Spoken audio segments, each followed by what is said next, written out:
भी नहीं है तुम आओगे तो नहीं आते अभी है कि कुछ भी नहीं है काम भी नहीं है अब यहाँ किसको पकड़ना ये तो बड़ा प्रोग्राम है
ప్రజలందరి తరపున ధన్యవాదాలు, నమస్కారాలు. ఈ అవకాశం ఇచ్చిన పెద్దలందరికీ మరొకసారి ధన్యవాదాలు.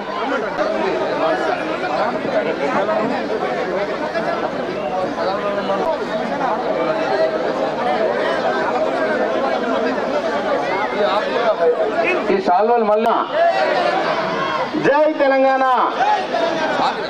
సమయం ఎక్కువ లేదు, అన్న 2 నిమిషాలు టైం ఇచ్చిండు. మన గ్రామానికి మన అన్న మనం ఊహించిన దానికంటే కూడా రెట్టింపు అభివృద్ధి చేసిన సందర్భంలో అన్నగారికి ఇది నేను ప్రచార సభ అనుకోకుండా విజయోత్సవ ర్యాలీగా భావించి మీ అందరం కూడా కారు గుర్తుకు ఓటేసి అన్నను బ్రహ్మాండమైన మెజారిటీతో గెలిపిద్దామని చెప్పి ఒక్కసారి చప్పట్లతో ఉత్సాహాన్ని తెలియజేయాలని మనసారా కోరుకుంటున్నాను. ఈ అవకాశం ఇచ్చిన మీ అందరికీ ధన్యవాదాలు తెలుపుతూ జై తెలంగాణ ముగిస్తున్నాను. నా గ్రామ ప్రజలైనటువంటి నా తల్లి, అందరూ, అక్క, తమ్ముళ్ళు, అన్నలు, ఇంత ప్రేమతోని మీరు అనుకోని రీతిలో ఇంతమంది వచ్చి మమ్మల్ని ఆశీర్వదించినందుకు, మమ్మల్ని గెలిపించినందుకు మీకు మరొకసారి నమస్కరిస్తూ, అన్నది ఇది కేసీఆర్ సాబ్ది ఎలక్షన్ కనుక మనం ఖచ్చితంగా కారు గుర్తు కోటేద్దాం, అన్నను గెలిపిద్దాం, కేసీఆర్ను మళ్ళీ సీఎంని చేసుకుందాం. మాలో ఏమైనా తప్పులు జరిగి ఉంటే మమ్మల్ని మన్నించి క్షమించి ఇది అన్నకు ఓటేసి మీరు అన్నను గెలిపిస్తారని ఆశిస్తున్నా. మీ అందరికీ ధన్యవాదాలు, నమస్కారం. ఈరోజు ఎలక్షన్లో భాగంగా మన బాల్కొండ ముద్దుబిడ్డ ప్రశాంతన గారు మన ముచ్చుకురుకు విశేషించిన దానికి ఇంత ఘనస్వాగతంగా పలికిన మా అమ్మలకు, అక్కలకు, అన్నలకు, తమ్ముళ్లకు అందరికీ పేరు పేరున పాదాభివందనాలు. ఇంత ఘనంగా ప్రశాంతనను స్వాగతించినందుకు మాకు ఎంతో సంతోషంగా ఉంది. ఇంకో విషయం ఏంటన్నా, అన్న ఈ ఎలక్షన్లలో మనము అన్నకు భారీ మెజారిటీ ఇచ్చి మనం ముచ్చుకూరికి వెళ్ళి భారీ మెజారిటీ ఇచ్చి అన్నకు మనం గెలిపించుకుందాం. మనకు కావాల్సిన అభివృద్ధి అన్న మనకు మస్తు చేసిండు, ఇంకా చేస్తాడు. మనం అడిగితే అన్న ఇప్పుడు మాకు ఒక 2-3 ప్రాబ్లమ్స్ ఉన్నాయన్న. ఒకటి ఇప్పుడు ఒక 2 తాట్ల వాటర్ డిస్టర్బెన్స్ ఉన్నదన్న. ఒకటి గాంధీ ఏరియాలో, ఒకటి ఎస్సీ ఏరియాలో. అది కొంచెం పైపులు వచ్చినాయి కానీ అది కంప్లీట్ కాలేదు ఇంకా వరకు. అదొక ప్రాబ్లం ఉన్నదన్న. మా ఆడబిడ్డలకు 2014 కటప్ డేట్ ఉంది కదన్న, మీరు అన్నగారికి ఏమన్నా చెప్పిర్రు, ఓకే అన్నారు. అది మీరు చెప్పండి ఆడబిడ్డలకు. అదొకటి అన్న. ప్లస్ ఒకటి మన 57 నిండిన వారికి పెన్షన్ ఒకటి చెప్పండి అన్న. ఈ విషయాలు ఉన్నాయి. ఒక 20 నుంచి 30 లక్షలు సిసి రోడ్లు బాగా ఉన్నాయన్న, అవి కూడా ఇచ్చేస్తే మాకు మా ఊళ్ళో అన్ని పనులు కంప్లీట్ అవుతాయన్న. ఇంత అవకాశం ఇచ్చిన అందరికీ ప్లస్ మా దైవ సామాన్యుల ప్రశాంత్ అన్న గారికి నా పాదాభివందనాలు తెలియజేస్తున్నాను. జై తెలంగాణ. కారు గుర్తుకే, కారు గుర్తుకే. జై తెలంగాణ.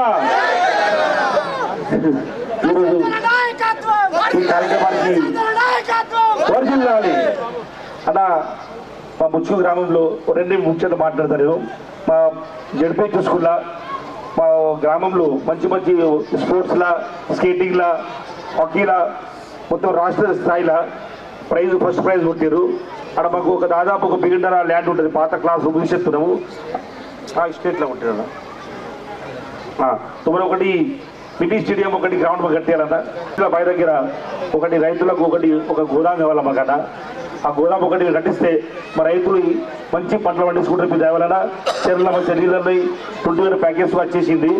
కాబట్టి దయచేసి ఒకటి మాకు మంచిగా పై దగ్గర ఒకటి మంచి గోదాం కావాలని కోరుతుందట. జై తెలంగాణ, జై తెలంగాణ, జై తెలంగాణ, జై తెలంగాణ. ఇక్కడికి విచ్చేసినటువంటి అన్నగారికి మరియు కార్యకర్తలకు, అక్క చెల్లెలకు, అన్నదమ్ములకు అందరికీ ఎనలేని విధంగా ఇక్కడికి విచ్చేసిర్రు అంటే మన ప్రశాంత్ అన్న అభివృద్ధిని చూసి, ప్రశాంత్ అన్న అంటే అభివృద్ధి, అభివృద్ధి అంటే ప్రశాంత్ అన్న. ఇక్కడ మనం విజయోత్సవ ర్యాలీ చేసుకున్నట్టుంది. ఇప్పుడు దీన్ని చూస్తుంటే పెద్ద ఎత్తున ఇంతమంది ఇంత టైం తీసుకొని వచ్చిరంటే మనం అన్నగారికి చేసిన అభివృద్ధిని చూసే ఇంతమంది వచ్చిర్రు. కంపల్సరీ అందరూ మీరు ఖచ్చితంగా భారీ మెజారిటీతో భీమ్గల్ మండల్లో ఏ గ్రామంలో లేకుండా భారీ మెజారిటీతో ఓట్లేసి, కారు గుర్తుకు ఓటేసి అన్నగారిని గెలిపించాలని అందరికీ పాదాభివందనాలు తెలియజేస్తూ ఈ అవకాశం ఇచ్చినటువంటి అన్నగారికి ధన్యవాదాలు. జై ప్రశాంత్ అన్న. నిజంగా ప్రశాంత్ అన్నను ఆశీర్వదించడానికి వచ్చిన ముష్కూరు జనాంగానికి, అమ్మలకు, అక్కలకు, చెల్లెలకు మా హృదయపూర్వక ధన్యవాదాలు. ప్రశాంత్ అన్న ఎప్పుడు వస్తాడో, ప్రశాంత్ అన్నను చూడాలని ఆసక్తితో గంటతో ఎదురు చూస్తూ మీ దీవెనలు అందించడానికి వచ్చినందుకు మీకు మా యొక్క ముష్కూరు జనాంగానికి మేము చేతులెత్తి నమస్కారం చెల్లిస్తున్నాం. మీ విలువైన ఓటు వేసి ప్రశాంత్ అన్నను గెలిపిస్తే ఎప్పుడు చూడని అభివృద్ధిని మరొకసారి మనం చూద్దాం. ఇంతవరకు బాల్కొండ చరిత్రలో ఎవరు చేయని అభివృద్ధిని మన డైనామిక్ లీడర్ బాల్కొండ బాద్షా నిజంగా ప్రశాంత్ అన్న గారు చేసి చూపించారు. నేను ఒకటే ఒక మాట చెప్తానా, నిజంగా మాకు వర్షాలు పడితే భయంకరమైనటువంటి వరదలు వాడుతుండే, బెజ్జోలకి వెళ్ళి ఎవరన్నా అపాయ స్థితులు ఉంటే భీమగల్ ఏరాలంటే అక్కడికి మేము చేరలేని స్థితి. ఇటు వెనుక కోదమంటే సిరికొండకు, నరసింహల దగ్గర వరదలు వాడుతుండే. నిజంగా ప్రాణాపాయకరమైన స్థితిలో ఒక వృద్ధాప్యాన్ని మేము హాస్పిటల్ తీసుకోపోవాలంటే ఎటు ఏరుకోలేని స్థితి. ఇట్లా పోతే నిజం పల్లికొండలో అక్కడ వరదలు. కానీ ఇప్పుడు నిజంగా మన ఎవరు ఆలోచించని విధంగా 70 సంవత్సరాల చరిత్రలో ఎవరి యొక్క మనసులో తట్టలేదు అది. అయినా మనకు నడవడానికి మార్గమే కాదు, కొన్ని ప్రాణాలు కాపాడిన గొప్ప నాయకుడు, ద డైనామిక్ లీడర్. నిజంగా చూసినట్టయితే ఎవరు అడగలేదండి. నిజంగా ఆ యొక్క మన యొక్క నాయకుడు మన గురించి ఆలోచించి ప్రజలకి ఇది ఇబ్బంది అవుతుందని తిరిగి ఎవరు ఆలోచించిన ఆలోచన చేసి మనల్ని నిజంగా ఎంతో అభివృద్ధి పథంలో నడిపిండు. అదే విధంగా కాకుండా భయంకరమైన కరోనా కాలంలో కూడా అందరు ఇంట్లో ఉంటుంటే నిజంగా అనేకులను తట్టి ప్రాణాలను సైతం తెగించి నిజంగా వారి తట్టున నిలిచిన మన నాయకుడు ప్రశాంత్ అన్న గారు. దయచేసి ప్రశాంత్ అన్నను మరొకసారి ఆశీర్వదించండి, మీ విలువైన ఓటేయండి. నిజంగా అభివృద్ధికి పోటీ వేద్దాం, ప్రశాంత్ అన్నను గెలిపిద్దాం. జై ప్రశాంత్ అన్న.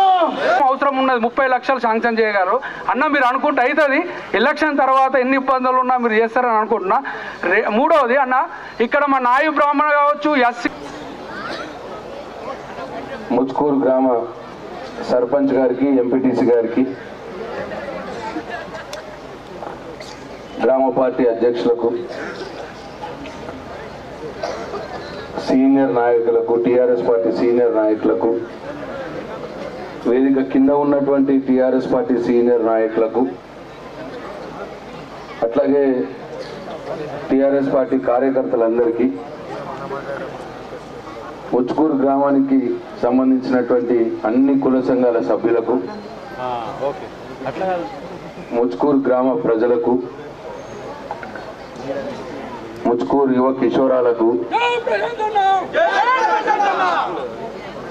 అందరికంటే ముఖ్యంగా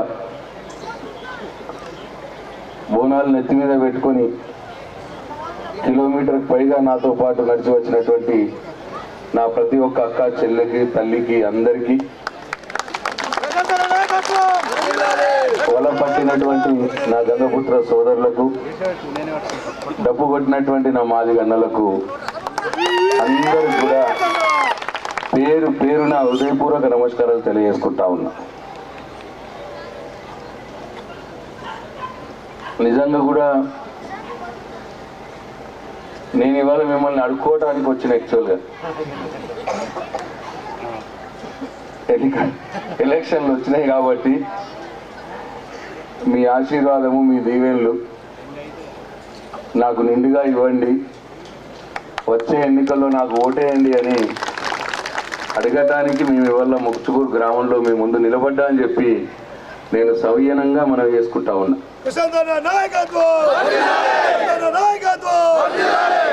అయితే మీరేమో మొత్తం సీన్ రివర్స్ చేసేసారు.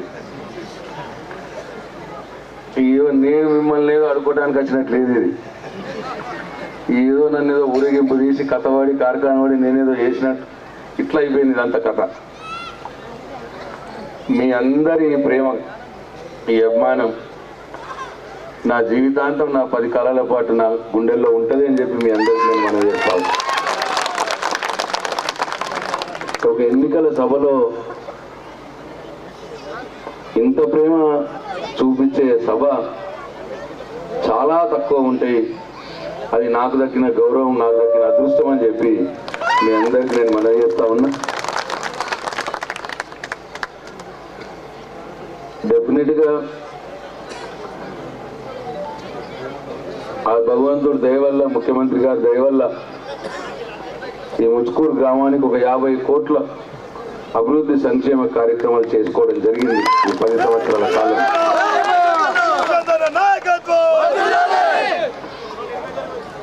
అయితే ఇంకా కూడా చేయవలసినవి ఉంటాయి. నేను మొత్తం అయిపోయినాయి అన్నాను, ఇంకా చేయవలసినవి ఉంటాయి.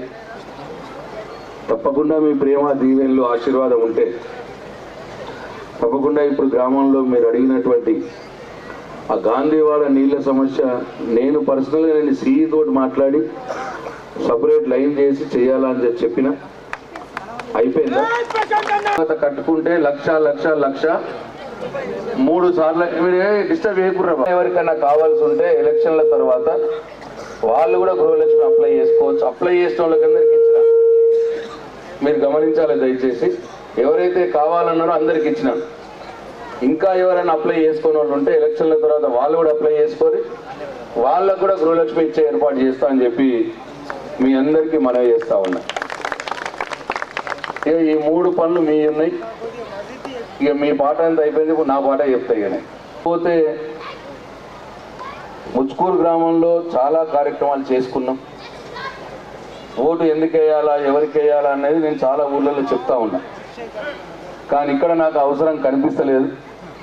మీకు ఆల్రెడీ మీకు అందరికి కూడా అర్థమైంది ఓటు ఎవరికి వేయాలి. ఇప్పుడు ఓట్లు అడిగేటోళ్ళు వచ్చేవాళ్ళు నాతో పాటు ఇంకో 2 పార్టీలు వస్తున్నాయి. ఆ 2 పార్టీలు కొత్త ఏం కావు. నేను వ్యక్తుల మీద మాట్లాడతలేను, పార్టీల మీదనే మాట్లాడుతున్నా. కాంగ్రెస్ పార్టీ కావచ్చు, బీజేపీ పార్టీ కావచ్చు, బీజేపీ టీడీపీ పొత్తు కావచ్చు. కాంగ్రెస్ పార్టీ నాకంటే మొదలు 50 ఏళ్ళు పాలించింది. బీజేపీ టీడీపీ పార్టీ పొత్తులో 20 ఏళ్ళు పాలించింది. మరి వాళ్ళు 70 ఏళ్ళు నాకంటే మొదలు ఉన్నోళ్ళు ఈ ముచ్కూరు గ్రామంలో మంచినీటి సమస్య తీర్చినారా? కేసీఆర్ వచ్చినాక నేను వచ్చినాక పోచంపాడికి వెళ్ళి గంగనీళ్ళు తీసుకొచ్చి పెద్ద పైపులైన్లు తీసుకొచ్చి ఫిల్టర్ చేసి మీ దగ్గర ట్యాంకులు ఎక్కించి మళ్ళా మీ ఊర్లో పైప్ లైన్లు వేసి మీ ఇంట్లోనే ప్రతి ఒక్కరి ఇంట్లో నల్లా పెట్టి ఫ్రీగా ఇవాళ గంగనీళ్ళు వస్తున్నాయా లేదా ఒక్కసారి ఆలోచన చేయండి అని చెప్పి నేను కోరుతా ఉన్నా. మంచినీళ్ళ కోసం నేను రాకున్న మొదలు ఎటువంటి పరిస్థితి ఉండే ముచ్కూరులో, ఇవాళ ఎటువంటి పరిస్థితి ఉన్నదో ఒక్కసారి ఆలోచన చేయాలని చెప్పి నేను కోరుతా ఉన్నా. అట్లనే కరెంటు నేను కేసీఆర్ రాకున్న మొదలు ఈ Congress party BJP TDP party పాలనలో కరెంటు ఎట్లా ఉండే, ఇంట్లో ఎట్లా ఉండే, పొలంకాడ ఎట్లా ఉండే, తోట్ల ఇప్పుడెన్ని సీసీ రోడ్లు అయినాయి అది కూడా మీ కళ్ళ ముందు ఉన్న సాక్ష్యం. అంటే మనకు కావాల్సిన మంచినీళ్ళు, కావాల్సిన కరెంటు, కావాల్సిన రోడ్లు మోరీలు 70 సంవత్సరాల కంటే ఈ 10 సంవత్సరాలలో 4 గింతలు అయినాయా కాలేవా ఒక్కసారి ఆలోచన చేయాలని చెప్పి నేను మీ అందరినీ కోరుతా ఉన్నా. ఈ 3 ఆలోచిస్తేనే సరిపోతుంది కదా ఓటు ఎవరికి వేయాలన్న విషయం. ఓటు అనగానే ఆగమాగం కావాల్సిన అవసరం లేదు. ఓటు అనేది తప్పకుండా మీరు వేసే ఓటు ఇంతకుముందు నేను చెప్పినాడు ఇక్కడ ఏదో సీను మీద కోపంతో అటు పోవడో, తిన మీద ఎంపీడీ సార్ మీద కోపంతో ఇటు పోవడో గ్రామాల్లో జరుగుతుంది. అది సహజమైన పనే. కానీ ఈ ఎన్నికల్లో మీరు వేసే ఓటు ఈ రాష్ట్రాన్ని ఎవరు పాలించాలో నిర్ణయించే ఓటు, ఈ రాష్ట్రాన్ని ఏ పార్టీ పాలించాలో నిర్ణయించే ఓటు, మనకు కావలసిన మంచినీళ్ళు, కరెంటు, పెన్షను, రైతు బంధు, రైతు బీమా ఉండాలన్నా లేదా నిర్ణయించే ఓటు ఇది. అది ఎక్కువ చేయాలన్నా తక్కువ చేయాలన్నా నిర్ణయించే ఓటు ఇది. కాబట్టి ఇదందరూ మీకు అర్థమైంది, నాకేం డౌట్ లేదు ముచ్కూరు మీద. నా బాధ్యత కాబట్టి నేను చెప్తున్నా, నేను అడుగుతున్నా మిమ్మల్ని. కాబట్టి ఇది క్లియర్గా ఇది సంస్కృతం కాదు, శ్లోకం కాదు. 4 విషయాలు ఆలోచన చేస్తే అర్థమైపోతుంది ఓటు ఎవరికి వేయాలి. ఇంకా పనులు ఉంటే నేను ఉండే అనను, మేమే అన్ని మొత్తం చేసామని కూడా అనను. నేను ఉంటాయి తప్పకుండా చేసుకుంటాం, అవి కూడా చేసుకుంటాం. కానీ 70 సంవత్సరాలలో ఎంత అయింది, ఈ 10 ఏళ్లలో ఎంత అయింది అన్నదే పాయింట్. అదే మనం చూడవలసినటువంటి విషయం. ఇవాళ చాలా మాట్లాడుతున్నారు వాళ్ళు. ఈ ఊర్లో పనులు నేను చెప్పుడు కూడా చాలా పనులు ఉన్నాయి, ఇవన్నీ చెప్పాలని అవసరం లేదు కదా, అన్నీ మీ కళ్ళ ముందే ఉన్నాయి. డాంబర్ రోడ్లు కావచ్చు, సీసీ రోడ్లు కావచ్చు, గ్రామ పంచాయతీ బిల్డింగ్లు కావచ్చు, 3 చెరువుల పనులు చేసుకున్నాం. ఒకటి సపరేట్గా హాస్పిటల్ పని అయితే సంతోష్ రెడ్డి సాబ్ నేను బిల్డింగ్ ఇస్తారా అన్నాడు. ఈ బిల్డింగ్ ఇస్తే ఏమున్నా హాస్పిటల్ అయిపోతుంది కదా అని నేను అనుకున్నాను. నాకు తెలియదు, కొత్త ఎమ్మెల్యే నేను. దాని సిగదరగా చిన్న పని లేదు, దానికి హాస్పిటల్ కావాలని. మండలంలో ఒకటే హాస్పిటల్ అని రూలు. ఇక్కడ రెండోది కావాలంటే అది సపరేట్గా ముఖ్యమంత్రి నేను 10 సార్లు కాలు మొక్కుంటా.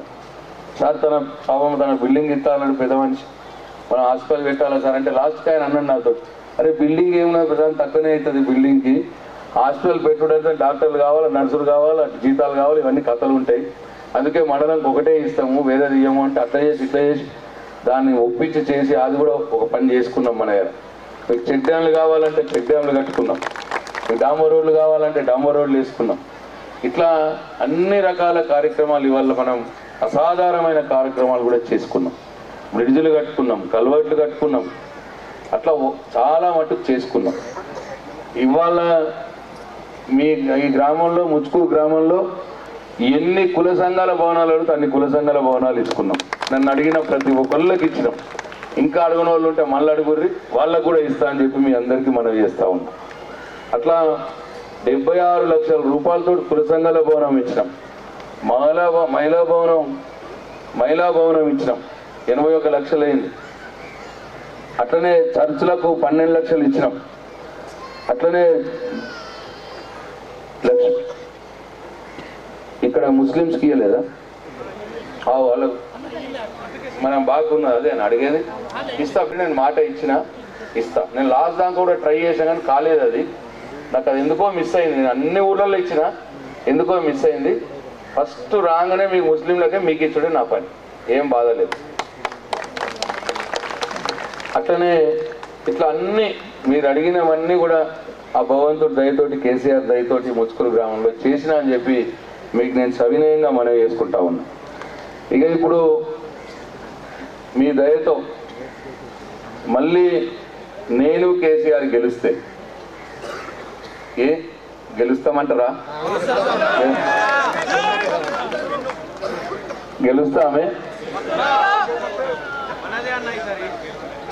మరేమో ఏటో టైట్ ఉన్నది అంటున్నారేమో బయట. మరి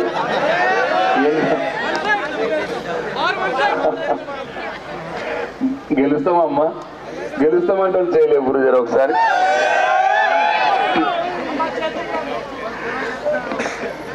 గెలుస్తా. చనిపోతే ఆ కుటుంబానికి రైతు బీమా అని 5 లక్షల రూపాయలు పంపిస్తున్నాం మనం. ఈ గ్రామంలో కూడా 16 మంది పాపం చనిపోయిన దురదృష్టంగా 8 లక్షల రూపాయలు ఇవ్వడం జరిగింది. అట్లా 80 లక్షలు 16 మంది చనిపోతే 80 లక్షల రూపాయలు ఇవ్వడం జరిగింది. ఒకటి ఏముందంటే పేదల నుంచి ఒక డిమాండ్ వచ్చింది. సార్ మీరు భూమి ఉన్నవారు రైతు చనిపోతే వాళ్ళకి ఇస్తా ఉన్నారు, ఇవ్వండి మంచిదే, మాకేం అభ్యంతరం లేదు. కానీ మా భూమి లేని పేదల ఇంట్లో కూడా, మా ఇంట్లో మొగైనా కూడా చనిపోతే మరి మా బతికేం కావాలా సార్ అన్న మాట మాట్లాడి, అది కూడా వాస్తవమే న్యాయమైన కోరికనే అనిపించి ముఖ్యమంత్రి గారు ఇప్పుడు ఏం నిర్ణయం తీసుకున్నారంటే, రేపు రాబోయే ప్రభుత్వంలో ఎట్లనైతే రైతు దురదృష్టవశాత్తు మరణిస్తే 5 లక్షల రూపాయలు రైతు బీమా పేరు మీద ఆ ఇంటికి పోతున్నదో, ఆ రైతు యొక్క భార్యాభర్తలకు భార్య పిల్లలకు అందజేయబడుతున్నదో, అట్లా భూమి లేని పేద కుటుంబంలో కూడా ఆ ఇంటి కుటుంబ పెద్ద మొగైన చనిపోతే ఆయన యొక్క భార్యా పిల్లలకు 5 లక్షల రూపాయలు కేసీఆర్ బీమా 10 రోజుల లోపలనే ఇవ్వాలని చెప్పి నిర్ణయం జరిగింది. ఇంకో మాట కూడా నేను మొన్న నిజామాబాద్లో ముఖ్యమంత్రి గారి దృష్టికి తీసుకుపోవడం జరిగింది. సార్ ఇది కరెక్టే, మా దగ్గర ఇంకో సెక్షన్ కూడా ఉంటుంది సార్. మా దగ్గర గల్ఫ్లోకి పోతారు పాపం, పని చేసుకుంటారు, ఆడిపోయి బతకని పోతారు.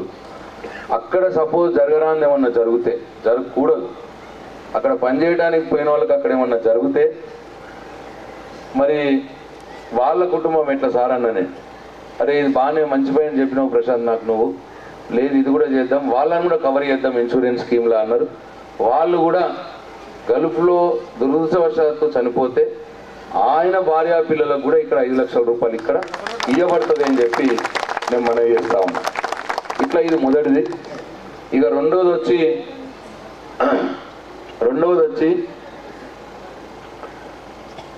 ఆరోగ్యశ్రీ కార్డు ఉన్నది. చాలామంది మనకు తెలుసు ఆరోగ్యశ్రీ కార్డు కింద ట్రీట్మెంట్ చేయించుకుంటాం. అది హార్ట్ ఆపరేషన్ కావచ్చు, ఇట్లా కొన్ని ఉన్నాయి. అయితే దాని లిమిట్ తక్కువ ఉండే. ఇప్పుడు ముఖ్యమంత్రి గారు దాని లిమిట్ మన ప్రభుత్వం రాగానే 15 లక్షల రూపాయలు చేద్దామంటున్నారు దాని లిమిట్. అంటే ఇక మనకి ఎక్కడ కూడా డబ్బులు కట్టాల్సిన అవసరం రాదు. ఆరోగ్యశ్రీ కార్డు కింద ఉన్న చికిత్సల ట్రీట్మెంట్కి మనకు డబ్బులు కట్టే అవసరం రాకుండా పేదల కోసం ఈ నిర్ణయం తీసుకోవడం జరిగింది. రెండోది. తర్వాత మూడోది, మిర్చి వాసన వస్తున్నది మంచిగా. అయితే మూడవది, కొన్ని ఇళ్లకు ప్రభుత్వ సాయం ఏమీ రాని ఇళ్ళు ఉంటాయి. కొన్ని ఇళ్ళు అంటే రైతు బంధు రాదా ఇంటికి, పెన్షన్ కూడా రాదా ఇంటికి, అట్లా కొన్ని ఇళ్ళు ఉంటాయి. ఆ ఇళ్లలో ఉన్న ఆడామెకి, మహిళకు ప్రతి నెల 3,000 రూపాయల సౌభాగ్య లక్ష్మి ఇవ్వబడుతుంది. ప్రతి నెల 3,000 రూపాయలు. అంటే అర్థమైంది కదా. ఇక మళ్ళీ ఇంకా మళ్ళీ డీటెయిల్గా చెప్పాల్సిన అవసరం లేదు, టైం లేదు. బీడీలు చేయరాదు, బీడీ పెన్షన్ రాదు. పొలంగా అడిగిపోతుంది, కైకిలు పోతుంది, పని చేసుకుంటుంది, టైలర్ దగ్గర పని చేస్తుంది, కిరాణా దుకాణంలో పని చేస్తుంది. ఇట్లా అటువంటి వాళ్ళకి ఏమీ రాదు గవర్నమెంట్ నుంచి. అటువంటి కుటుంబాల్లో ఉన్న మహిళకు 3,000 రూపాయల సౌభాగ్య లక్ష్మి వస్తుంది అన్నట్టు. ఇప్పుడు అర్థమైతే సపోర్ట్ కొట్టుది. అయినా ఇక 4 గ్యాస్ సిలిండరు ఇప్పుడు 1,200 రూపాయలు. అది ప్రధానమంత్రి చేయిలో ఉంటుంది, దాని ధర నిర్ణయించేది మన చేయిలో ఉండదు, కేసీఆర్ చేయిలో ఉండదు. అయితే ఆ 400 రూపాయలు ఉండే ఆయన ఎక్కినప్పుడు 400 రూపాయలది 1,200 రూపాయలు చేసిండు ఆయన. సరే, ఇప్పుడు ఆయన ఏం అనలేము మనం. ఇప్పుడు కేసీఆర్ ఏమంటున్నాడంటే, మీరు 400 రూపాయలు కట్టుర్రి, మిగతా 800 రూపాయలు కేసీఆర్ నరేంద్ర మోడీ కడతాడు, మనకు 400 సిలిండర్ వస్తుంది. సప్పట్లు ప్లీజు.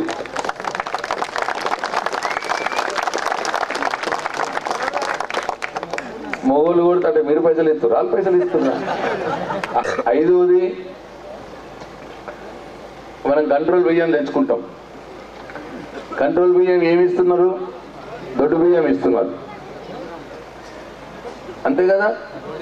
దొడ్డు బియ్యం కొందరు తింటున్నారు, కొందరు సాటుకు అమ్ముకుంటున్నారు. ఈ సాటు అమ్ముకుంటారా? సాటుకు ఇక నాకు తెలిసినా తెలినట్టుండాలి కదా, ఏం చేస్తావు. ఇక మరి నాకు తెలిసినా ఆయన తెలిసిందంటే మంత్రి నీకు తెలిసినాక ఏం సంగతులు కూడా ఉన్నారు. అయితే ఇప్పుడు ఇక ఏంటంటే కేసీఆర్ ఏమంటున్నాడంటే, ఇప్పటి నుంచి కంట్రోల్ బియ్యం ఇచ్చుడే, సన్న బియ్యం, ఇక దొడ్డు బియ్యం లేదు. ఇక సన్న బియ్యం ఈ సాటుకు అమ్ముడద్దు, మళ్ళీ పైసలు వేసుడద్దు, మళ్ళీ కొనుడద్దు, ఇవన్నీ మధ్యగా డైరెక్ట్ సన్న బియ్యమే ఇచ్చుడు. ఎన్నైనా 5 అయిపోయినాయి. ఇప్పుడు మన ఊర్లో 1,200 మంది పెన్షన్లు వస్తున్నాయి. 1,200 మందికి 1,200 మందిలో ఇంకొక 100 మంది బీడీలో కలుపుతారు, ఇంకొక 50 మంది ఈ 57 ఏళ్ళోళ్ళు, ఈ భర్త చనిపోయిన వాళ్ళు, కట్టుబడ్డ వాళ్ళు కలుస్తారు. అంటే ఇంకొక 150 పెంచాలి ఇప్పుడు ఈ ఊర్లో. ఈ 1,200కి 150 పెంచితే 1,350 అవుతాయి. ఇప్పుడు 1,350 మందికి ఇప్పుడు వస్తున్నది 2,000 పెన్షన్. మన ప్రభుత్వం రాగానే, కేసీఆర్ గెలంగానే ఫస్ట్ సంవత్సరమే 3,000 రూపాయలు అవుతుంది. కాంగ్రెస్ వాళ్ళు చచ్చిపోయారా నిన్న? మళ్ళీ వచ్చే ఎలక్షన్ల నాటికి 5,000 కాలేదనుకో మీ పెన్షన్. ఇప్పుడు ఎట్లనైతే జోర్దార్ ఊరేగింపు చేసిరో నన్ను, అట్లా నన్ను ఉరికించుకొట్టురు. ఇక నన్ను ఊళ్ళకే రానియకు. రాకపోతే అయిందా? తర్వాత రైతు బీమా, రైతు బంధు 10,000 రూపాయలు. ఆయన రైతు బంధు కూడా అంతే. ఫస్ట్ 8,000 ఎకరం ఇచ్చినాం, తర్వాత 10,000 ఎకరం చేస్తాం, తర్వాత ఇప్పుడు గెలంగానే 12,000 రూపాయలు ఎకరం చేస్తాం. చేసి మళ్ళా ప్రతి సంవత్సరం 1000 పెంచుకుంటా పోతాం. 2వ సంవత్సరం 13,000, 3వ సంవత్సరం 14,000, 4వ సంవత్సరం 15,000, 5వ సంవత్సరం 16,000 రూపాయలు అవుతుంది రైతు బంధు ఎకరానికి. ఇది కూడా అంతే. కాలేదనుకో, ఆడ మెయిన్ రోడ్ మీద ట్రాక్టర్లు అడ్డం పెట్టుకుని నన్ను రానియకు. అసలు లేవు. రైతుల విషయంలో రైతు బంధు లేదు 10,000 ఎకరాలు. అట్లనే కరెంటు లేదు 24 గంటలు. అట్లనే రైతు బీమా లేదు.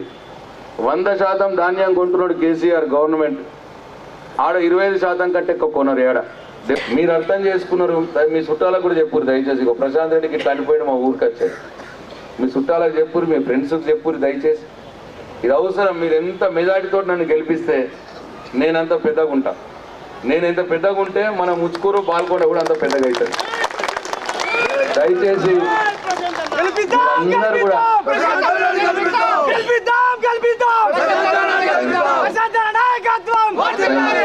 మీరందరూ కూడా దయచేసి కారు గుర్తు కోటేసి నన్ను ఆశీర్వదించండి, నన్ను గెలిపించండి. ఇంకా ఈ గ్రామంలో ఇంకా చిట్టీల మీద చిట్టీలు రాశారు, ఈ చిట్టీలన్నీ నేను తీసుకుపోతా, అన్నీ కూడా చేసి పెడతా అని చెప్పి మీ అందరికీ నేను మనస్ఫూర్తిగా సెలవు తీసుకుంటున్నా. జై తెలంగాణ, జై కేసీఆర్, కారు గుర్తుకే.